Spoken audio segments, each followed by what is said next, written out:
Good day. Graduation Day is always a day of rejoicing, for it marks the conclusion of an educational journey and the commencement of another more uncertain and more difficult part of man's quest for a better life and future.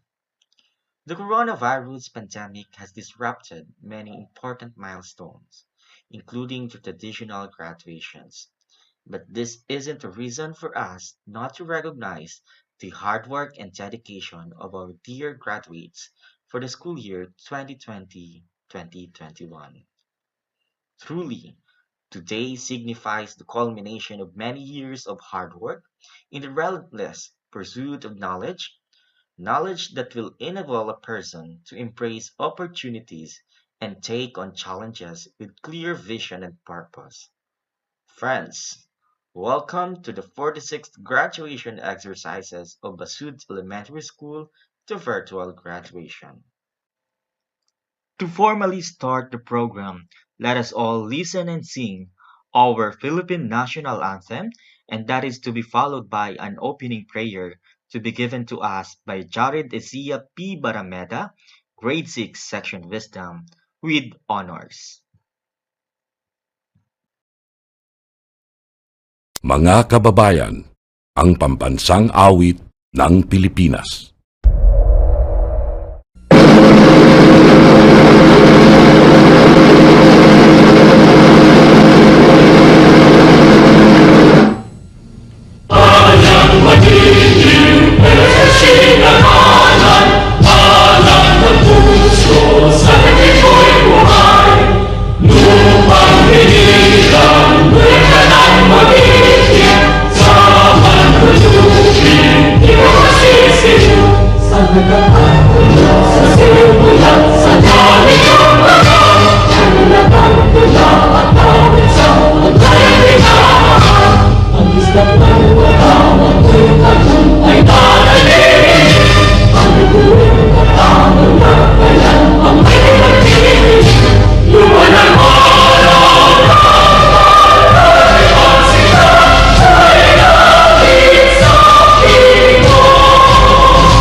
In the name of the Father, the Son, of the Holy Spirit.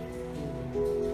Our Father, God, how wonderful are the works of your hands, as we gather virtually today to celebrate a step forward into new places with new people and new experiences. Let us not forget the blessing that follows behind us. For this school, which has given us a safe place to learn and a strong foundation to build upon as we take this the next step in the world. For our teachers who have so richly loved and cared for us, even at the worst. For our families who have cheered us on to the finish line and stood by our sides. Through the many bumps in the road, especially in this time of pandemic. And on this day especially, we thank you for the strength that we have found among our classmates, for all the jokes that we will laugh about in years to come, for the hardships and tears we have endured together, side by side, and for your love, which has been made evident through the relationships you will carry with us beyond these walls. Let us love each other fearlessly and seek your good earnestly all the days of our lives. In your name we pray. Amen. In the name of the Father, of the Son, of the Holy Spirit. Amen.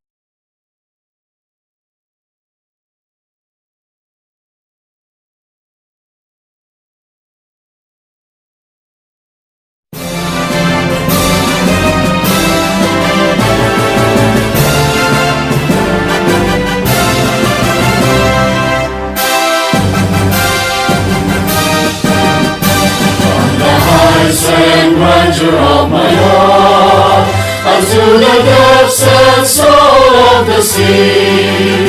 Blessed with nature's best, vast and fertile land, all the seeds of hope are sown. Tested our blades were sharpened, stronger faith, living hope, enduring love. Let us rise and walk tall, and with pride let us move. Tabaqueños, we are one. Cotabato City, Cotabato City, Cotabaqueño grow. Let us heed the call. Let us raise our hands now, blessed to work with love. Let one vision lead us on, in surpassing all. Cotabato City, Cotabato City, Cotabaqueño grow. Let us heed the call. Let us raise our hands now, blessed to work with love. Let one vision lead us on, in surpassing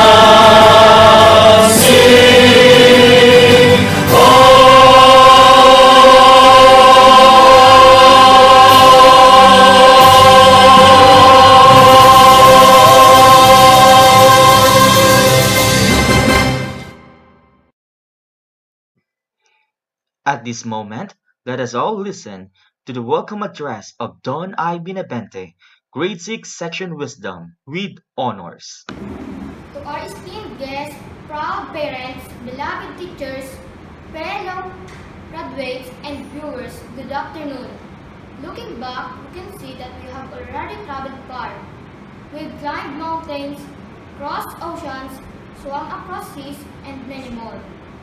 This we did figuratively, of course, in our pursuit of our dreams and the aspirations our parents had for us. These mountains, oceans, and rivers embody the hardships and challenges that we have conquered in our journey. One of those challenges that we conquered is COVID-19 pandemic. It timely was an indescribable experience. People were scared, getting sick, people could not work, go out, or do the things they usually could. The fear of the pandemic is there, but the need to learn outweighs it. Thus, we continue our studies in a distance learning settings. We started moving, we kept pushing forward, we never stopped striving. And today, here we are, poised and ready to reap the triumph of our efforts. We have succeeded, not by ourselves, but by the collective efforts of our proud and supportive parents, our able teachers, cooperative community, and our everlasting Almighty. Because of you, we have completed a part of our journey. To everyone present with us today, join us in celebrating our achievement. Ladies and gentlemen, Basud Elementary School, Class of 2021, wholeheartedly welcomes you to our 46th graduation exercises. We come now to the presentation of graduates by Madam Josephine B. Magas, Principal 1 of Basud Elementary School, and to be confirmed by our very own Schools Division Superintendent, Madam Socorro V. De La Rosa. And after which, let us all listen to her message, and as she read the message of our DepEd Secretary.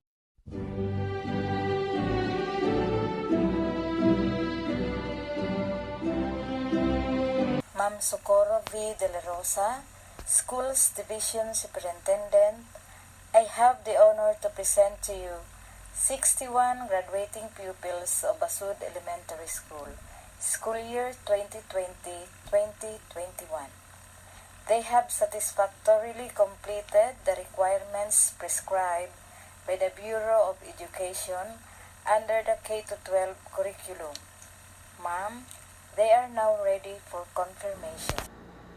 By the power vested on me as the Schools Division Superintendent of SDO Tabaco City, and through the recommendation of your school principal, that you have satisfactorily completed the requirements of the K-12 curriculum prescribed by the Department of Education, I now confirm your graduation. Congratulations! Before I deliver to you my message, may I please read to you the message of our Secretary, Honorable Yunor Magtolis Briones, to Class 2021. I would like to express my warmest greetings and congratulations to the graduating learners, faculty, school officials, and staff for their commencement exercise for school year 2020-2021. On behalf of the Department of Education, I am honored to be part of the accomplishments and milestones of this year's graduating batch. Despite being tested in an extraordinary time, our learners persevered and made valuable gains for their future. While this historic season gave unprecedented challenges posed by the COVID-19 pandemic, I am confident that this new breed of Filipino nation builders, one that has experienced unusual obstacles, will be vital in moving the country for the years to come. Our heroes in the history of our country have faced many challenges without hesitation and fear to seek truth and freedom through education, and like those today who continue to get great lengths to assiduously provide support for our education, they stand firm in Jose Rizal's words, "Without education and liberty, which are the soil and the sun of man, no reform is possible, no measure can give the result desired." Let this ceremony be a reminder that we can overcome anything through our concerned efforts, and with DepEd supporting you in every way possible, we will be able to respond to every challenge, especially in the basic education sector.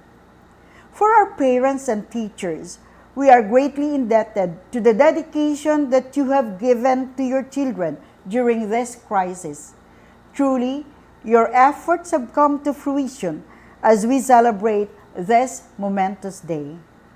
Let us continue to seek growth and opportunities for a safer, healthier, and kinder place to nurture our future leaders and nation builders.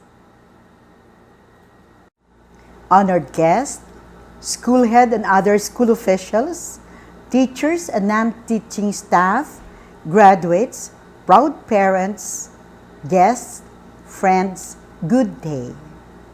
At the onset, I would like to extend my heartfelt congratulations to all our graduates, to their proud parents, and the school administration on this momentous occasion. For 2 years now, we hold this year-end activity differently from what we used to be doing.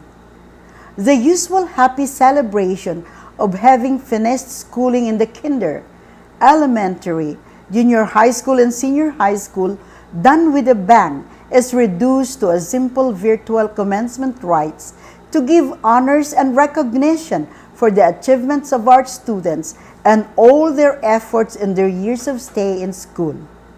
This is so because of our adherence to health protocols and, of course, our fear of the spread of COVID-19 virus, which has mutated to several variants and continuously affects the populace. Thus, this virtual commencement ceremony. Our resiliency was put to a test this pandemic. We faced a lot of challenges. We adapted to the situation and we innovate. We reorient and reinvent. Our goal is to deliver quality education against all odds. Problems sprout one after the other, and we continuously provide solutions fitted on a given situation. We pool the resources and we work together to make sure that the best education services is delivered to our children. Despite our efforts, still we are confronted with the question on how best is our best as regards to education of our learners this new normal. This pandemic made us explore the many possibilities to deliver education the best way we can. As face-to-face interaction between teachers and students is still far to be realized, online learning is a viable alternative along with TV, radio-based instruction. With the dramatic change in education, there was a distinctive rise of e-learning whereby teaching is undertaken remotely on digital platforms. The use of TV-based instruction with the learning episodes in every subject aired in some TV channels and digital platforms is now gaining popularity, and lot of learners are now viewing this regularly. Feedback, assessment, monitoring of students' performance and progress are done through group chats, MSMs, group meetings, and other media platforms. Technology has paved its way to education in the new normal, and its application surely will help strengthen the quality of education our learners get, though it has also some disadvantages. How then we can strengthen the quality of education we deliver to our children amid this pandemic? We saw to it that every school implements its respective learning continuity plan, which is our response and commitment in protecting the health, safety, and well-being of learners, teachers, and school personnel. Flexible learning is promoted, which means that there are learning programs created based on the capacity of the students, schools, or the community. Our teachers have rapidly developed practices and honed their skills along remote instruction through attendance to supplementary programs and webinars conducted by DepEd and other partners of education. DepEd has reshaped the way teachers teaches our children. Parents' involvement is also encouraged, especially in conducting effective reading program to improve learners' progress as well as guide them on the best offline and online approaches. Likewise, partnership with stakeholders are strengthened to provide support to schools on their needs, especially on materials and equipment for online learning. Relationship between families and school is likewise improved.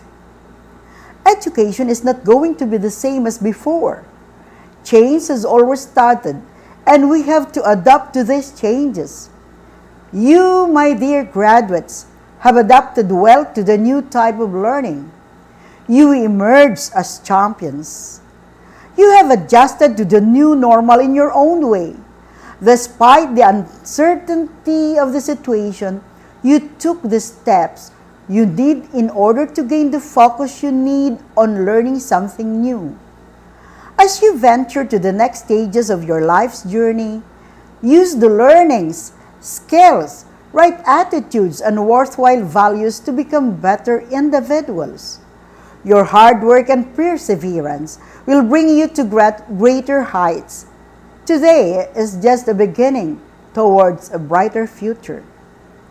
Thank you, school heads, teachers, and non-teaching staff for your untiring services and dedication to deliver the best educational services to our children.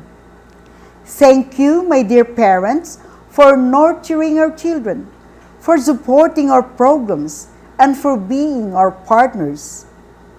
Thank you, stakeholders, for your kind assistance in whatever way you can.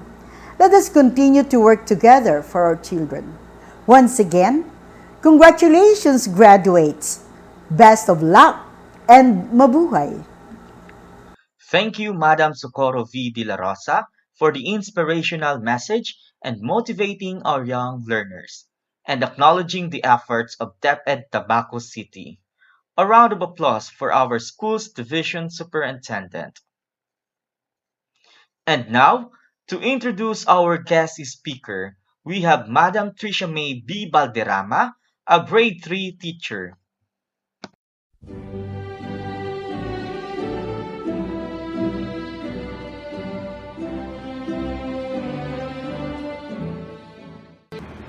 To our able schools division superintendent, Ma'am Socorro V. De La Rosa, our energetic assistant schools division superintendent, Mr. Melchizedek Tongko, CID Chief Ma'am Julie Roses, SGOD Chief Mr. Nilo Bansuela, to our supported public schools district supervisor, Mr. Jose N. Mercadero, and to our beloved principal, Mrs. Josephine B. Magas.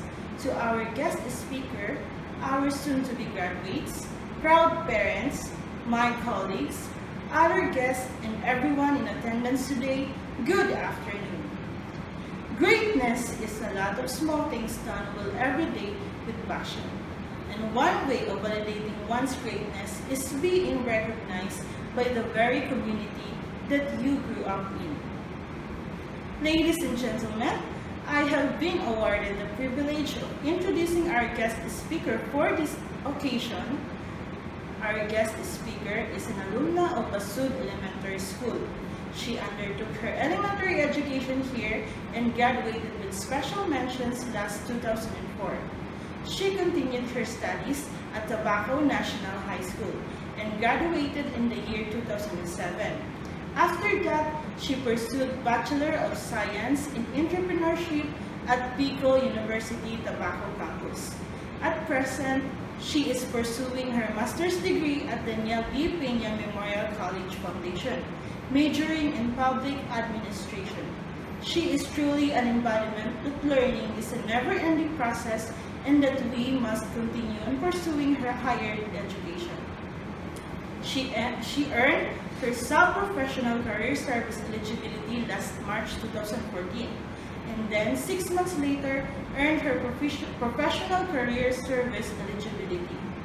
She started her career as a Fire Officer 1 trainee in 2016 and continued doing the little things that slowly landed her several key roles in the Bureau of Fire Protections, including Operations Crew, Information Officers, FSES Clerk, Operations Clerk, and Administrative Clerk.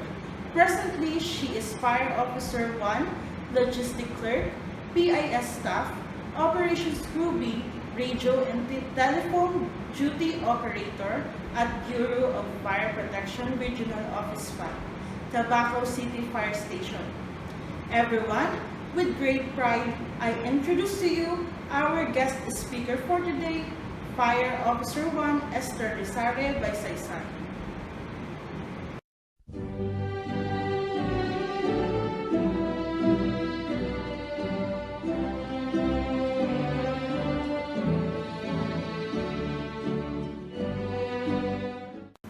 To the school principal, Ms. Josephine B. Nagasma, teachers, friends, graduates, and to the proud parents and families, good afternoon. I am truly honored for you have chosen me to be the guest speaker for today's special event, the 46th graduation exercises of Basud Elementary School for the school year 2020 to 2021. I am very flattered to be invited here today. Thank you, Ma'am Sir. I am proud alumna of this school and I found this chance as an honor and privilege to inspire children. Looking back, it is still fresh in my memories how great my childhood, my elementary days in here. I remember on that very same stage, lagi ako nakakakyat doon para mag-play ng awards. Pero doon din sa stage na yun, ako lagi nahulog kapag naglalaro kami ng mga classmates ko noon ng hanapan ng tao na nakapiring ang mata. Pero ang pinaka-paborito kong memories dito is since suki po ako ng extracurricular activities. Pagsayaw, dula-dulaan, iwan child search, search for green and killing cards, and all. Yung pagkanta na lang ata, yung nakalimutan ipagawa sa akin ng mga teachers ko noon. Sayang. Kidding aside, those stories, experiences had helped me gain, then boost my confidence. Well, at first, of course, I am hesitant to join and perform those things. But with the help of my parents and teachers telling me that I can, then I can. Their motivation made me believe in myself, to try things and learn from it. I told myself, ay, kaya ko pala. So talagang na-enjoy ko ang elementary ko. Sa sobrang enjoy ko, ayoko nang umalis ng elementary. I remember graduation namin noon, pero hindi ako masaya. May picture ako sa bahay na inabot sa akin yung diploma na nakaroon, pero di naman ang laman ay diploma. Napakalungkot ko. Hindi dahil hindi diploma yung laman ng nakaroon na yun, kundi ayokong mag-high school. Gusto ko dito lang, dito ako komportable sa elementary. Pero since I have a strong support system, which is my family, I conquered high school. And totoong-totoo pala yung kanta ni Ma'am Sharon Cuneta na ang high school life ay walang kasing saya. So college days came. The transitions from high school and college for me were smooth and easy. Naka-adjust ako agad. Well, financially, hindi. Tuition fees came in. Pero yung perseverance ni Mama and Papa for us to finish our studies were very high.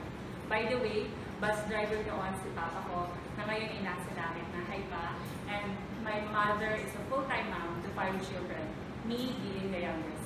So ako rin, I need to find ways para makabawas sa gastos nila sa akin. I tried to tutor kids on reading para lang may pagdagdag sa tuition. 500 noon ang bayad sa akin hanggang sa matuto ang bata magbasa. And of course, I studied hard to maintain my scholarship before with Congressman Lagman. Kahit hirap na ako sa accounting, gusto ko na mag-drop, kaya lang naisip ko, sayang na yung mga nagastos at pagod. Kaya tuloy pa rin. So ayun, nakapagtapos na ako ng college. And now, I am working as a public servant in the Bureau of Fire Protection. Simple lang naman talaga ang pangarap ko noon. Earning for and providing for my family. And abot kamay ko na ito ngayon. At the same time, nakakatulong sa bayan, which is for me, the most fulfilling part of the history. I know that my story wasn't the most beautiful story of perseverance you'll ever heard. But just like others, I have reached it because of someone and for someone. Be it family, a friend, a loved one, or to a stranger. Indeed, no man is an island. We need each other's to grow. We need each other's luck. Let our hands be a helping hands. Motivate each others and try new things and keep moving forward. You may fall, but don't give up. Above all, never forget to ask for the guidance of the Lord. My favorite Tagalog saying goes, nasa Diyos ang awa, nasa tao ang gawa. And to relate to this year's theme, strengthening the quality of education amid COVID-19 pandemic, we are all aware how the pandemic has affected much of the educational sectors, changing education system to the so-called new normal, and no face-to-face interaction might seem to be an intimidating mission. But it is believed that quality education can still be achieved if the community works together, if we work together. Everyone has the right to education. Everyone has the right to quality education. And quality education is always the result of an intelligent efforts of everyone. Thank you. Truly a story of success. Thank you, Fire Officer 1 Esther Arbasaysay, for sharing your meaningful life, which truly inspire our dear graduates. To everyone who is with us today, let's give her a big round of applause.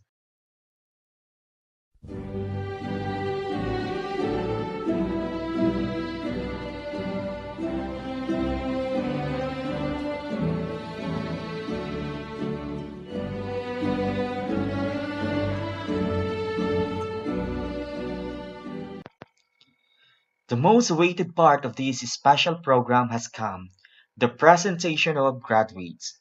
After 7 years of staying here in Basud Elementary School, the fruit of success has finally come. Ladies and gentlemen, the class of 2021, Grade 6 Section Wisdom, Male.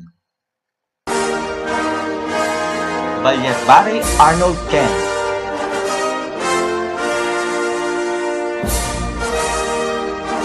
Barameda Jared Isia P. with honors. Belga King John B. Benevente Don I. with honors. Bunaobra Mark Joris V. Bongares Carl Joshua B. Buensibilio Meljan C.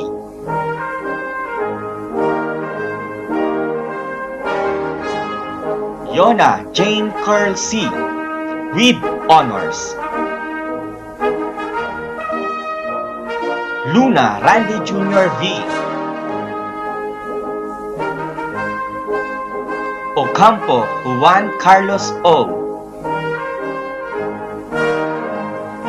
Pahoyo Chris Lawrence C. Rodriguez Matthew Virgilio S. Cisnorio Genos B. Tamulang Albert Jr. B.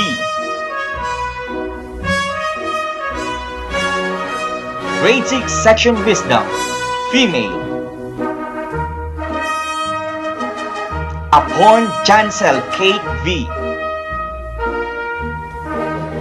Balmes Ashley B.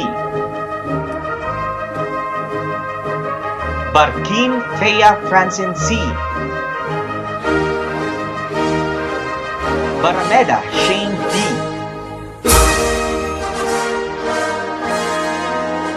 Belches Jobel.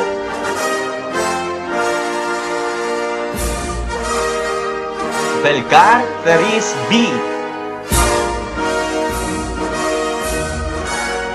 Binamera Charis B. Brizuela Shana May A. Brondo Aryan May B. Brosola Demelin B.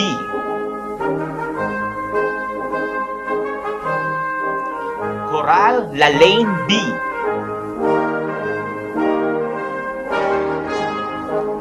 De Los Santos Villa Zamer F. Games Azel Sofia L. Imperial Chrysalet B. with honors. Olasco Cheska Marie P. with honors. Wallace Alexa with honors. Zafe Krisma Elaika B. Advisor Mrs. Imelda I. Binabente, Grade 6 Section Wisdom. We come now to the Grade 6 Section Knowledge, Male. Berdine Jerry D. Berlon Christopher F. Bonete Romel B. Bongalon Isidric I. Brigel Mark Justin. Brusola Joseph Matthew M. Veraza Isaac John D.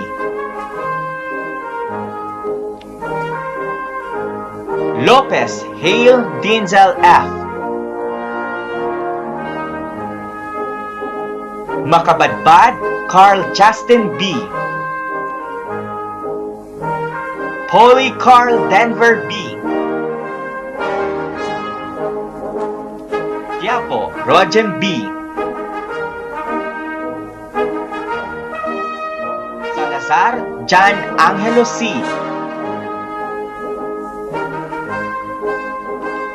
Señora TJB,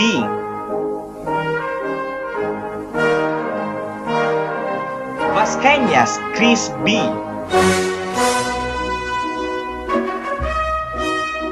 and now the grade 6 section knowledge, female. Bautista Precious Agatha S, Belodo Precious Pauline B, Bunagua Jane Yel, Bunaobra Aubrey Cecilia B,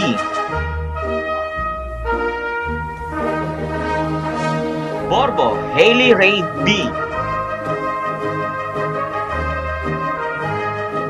Borboran Kim,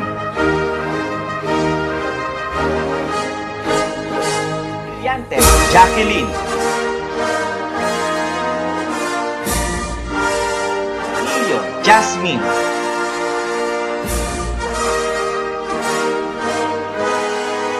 De Los Santos Trisha May B, Jose Francesca Erica S, Luceño Amerjafil B, Malaga Alexandra L,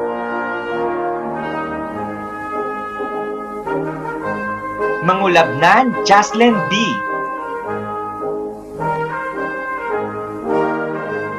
Obal Joanna Kate F,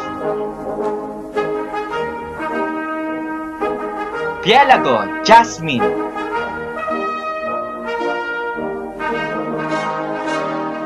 Tagod Kim Naira F, Pfizer Mrs. Maylene C. Compuesto, Grade 6 Section Knowledge.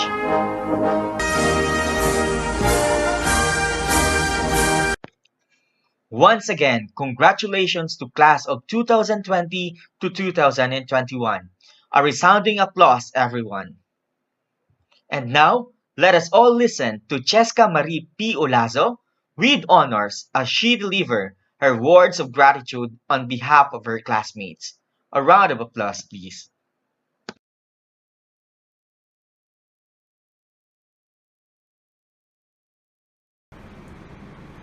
To our guest speaker, Fire Officer Esther Arbasaysay, to our dearest school principal, Ma'am Josephine B. Magas, the ever-supportive advisors, Ma'am Imelda I. Benavente and Ma'am Maylene C. Compuesto, my subject teachers, Sir Paul Brian Braun, Sir Melvin Maliete, and Ma'am Camille Viqueiros, Basud Elementary School teachers, parents, guests, and fellow graduates, good afternoon.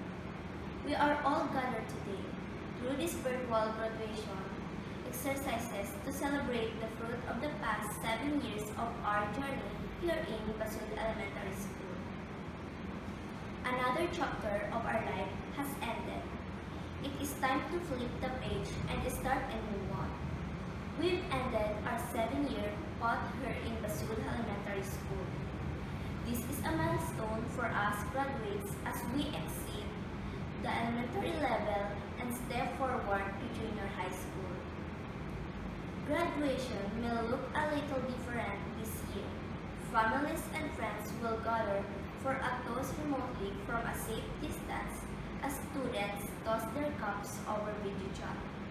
Regardless, graduation will always be a time to celebrate your accomplishments and exciting things that lay ahead in your future.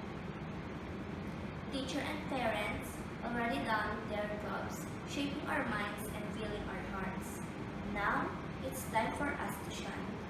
These 7 years have left us with memories, both good and bad. Our last year in elementary was a very challenging one. Yet here, we are taking one step closer to our future. Let's give ourselves a round of applause. First of all, congratulations to all of us. This pandemic may have made our lives tougher than usual. It has affected us not only physically, but also mentally and emotionally. It also made education harder to reach for the less fortunate.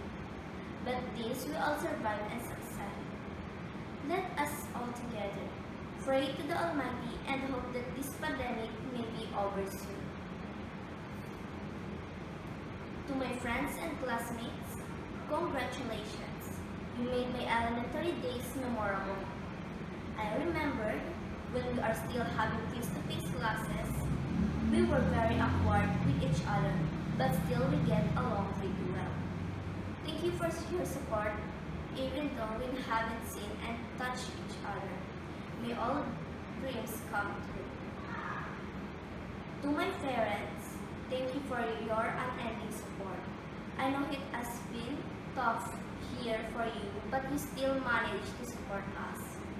Look, I'm on path to junior high school. I know you are always proud of me. To all our teachers, from kindergarten to grade 6, I can't thank you enough for all your hard work, for pouring all the best into us. You teachers never gave up on us, even though sometimes we are being tough to handle. I appreciate all your efforts. This pandemic challenged you and your methods, but you never gave up because you believe in all your students. I still remember all your happy faces when teaching us. With all that energy you gave us, I promise you teachers that it was all worth it. And also to our dearest principal, thank you for all your hard work and support not only to our teachers, but also to us students. Please give yourselves a round of applause because you all deserve it. Last but not the least, I thank the God Almighty for all the blessings He gave us despite the big challenge we are facing. Thank you for answering a desperate prayers and thank you for your unending guidance.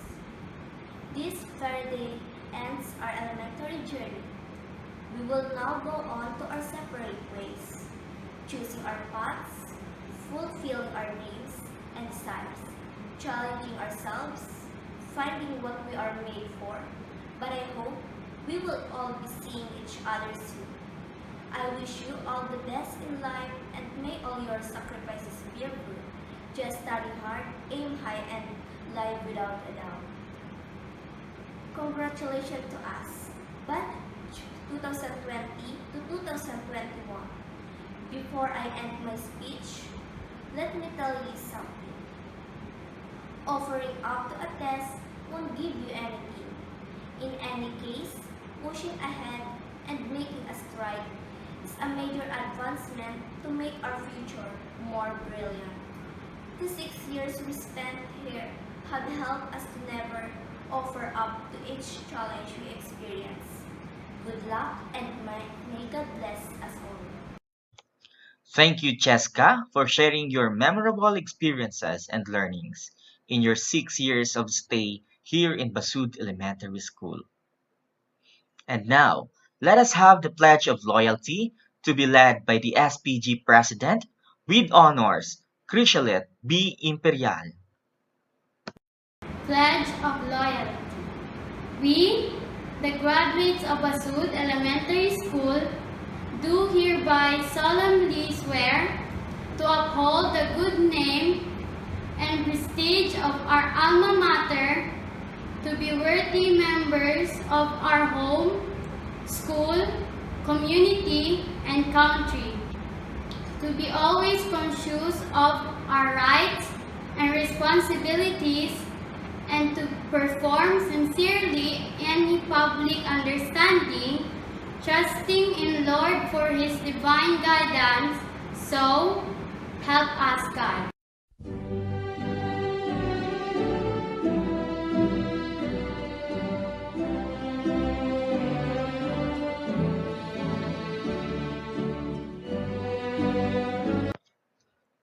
And now, the closing remarks of our dear school principal, Madam Josephine B. Magas. A round of applause, please.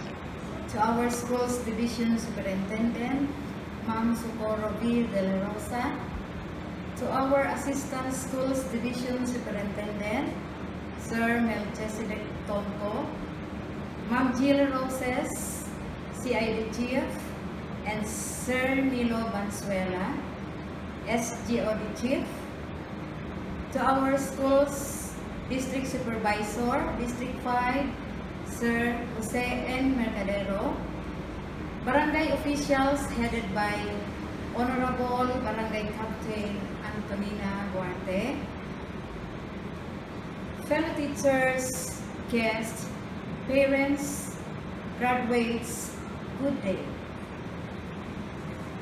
Indeed, finishing the challenging school year this time of COVID-19 pandemic is remarkable, since it has been inevitable to face and accept the new normal of education.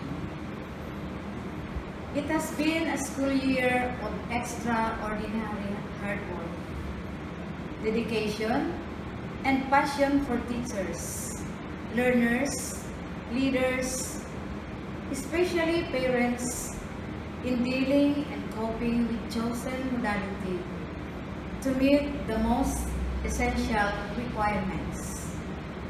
To the parents, thank you so much for supporting your children towards this thorny road caused by global health crisis as well as the strict compliance of health protocols.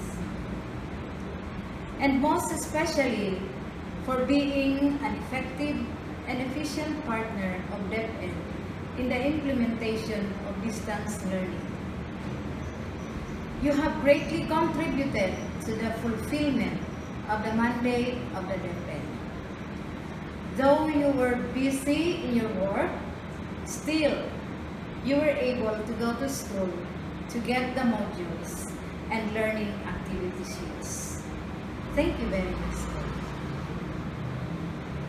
My sincere thanks to the teachers for providing the highest degree of service. Hindi sila nagsawang puntahan ang kanilang mga estudyante sa bahay at ipagpatuloy ang kanilang adhikain na makapagbigay kaalaman sa ating kabataan. This pandemic is not an obstacle for them to deliver knowledge to their learners. To our guest speaker, Fire Officer Esther R. Masaysay, thank you for spending time with us, inspiring our dear graduates. It means a lot to them and for your teachers who are still in the service. And lastly, to the graduates, congratulations for your outstanding achievement. Mabuhay kayong lahat. And good luck to your next journey. Before I end my closing remarks, sa mga may katanungan tungkol sa enrollment, palagi po kayong mag-access sa mga group chat at Facebook account ng Basud Elementary School. Thank you, Madam Josephine B. Magas. Indeed, it is clear in our visions. It is already within our grasp, the fulfillment of our school's vision. Long live K-12. Long live Basud Elementary School. Again, congratulations to all of us, especially to our dear graduates. Thank you very much.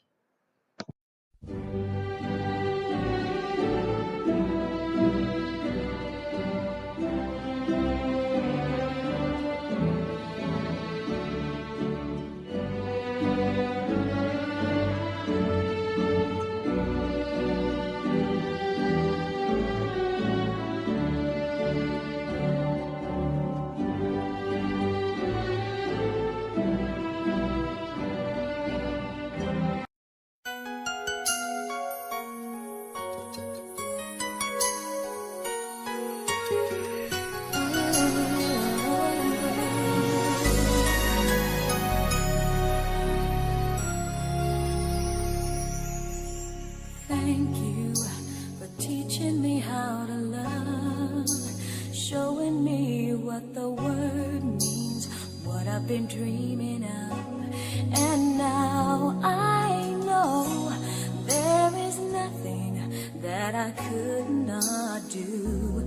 Thanks to you for teaching me how to feel, showing me my emotions, letting me know what's real from what is not. What I've got is more than I'd ever hoped for, and a lot of what I've hoped for is thanks to you.